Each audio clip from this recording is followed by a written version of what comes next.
I do understand that in nearly every case we're looking at a family situation, we're looking at a family problem, and again from my experience quite often the young person can be the symptom and not always entirely the cause.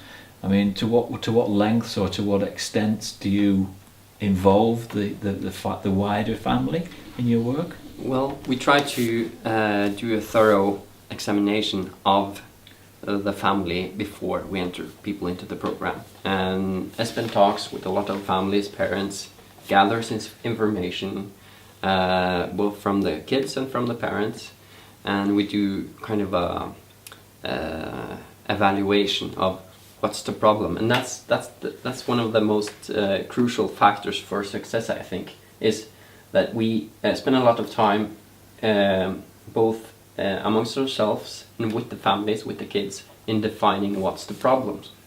And that's one of the, we're a small program, and the people we want to help, that's the people we live of. So we live of testimonials. So in getting a thorough investigation of the family structure, the family dynamics, I mean, and in some families, I'm actually a wider family member.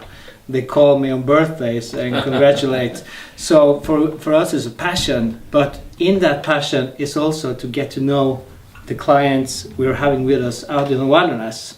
So when we get out there and we put together our team, I put together my team and my staff, I can tell them, well, this is exactly the problem we need to work on. And then our staff need to contain those problems, and be able in that environment to contain the problems that our clients have. And that's very important for us to be able to do that. It's a tough job, but we like to take that mission, and we put a lot of honor into doing it. And also, in all seriousness, this is a harsh and a demanding environment. What steps do you take to ensure the safety and the security, especially of young people that enlist on this program? We take it. That's our biggest priority, safety, because the forces of the nature is not something we play with, and it's not something we try to win over. And it's kind of in my blood to be humble about nature and to take. I mean, if you work with nature, you also have you get the outcomes you want from it instead of working against it.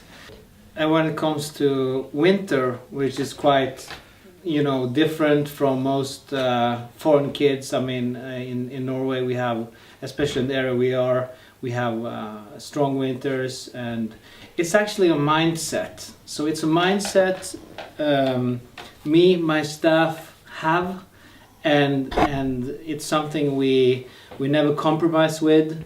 But at the same time, it's a place where we are supposed to learn. So it's a kind of we want our kids to do stuff, but we want it always to do it safe. So being sure that you have true professionals.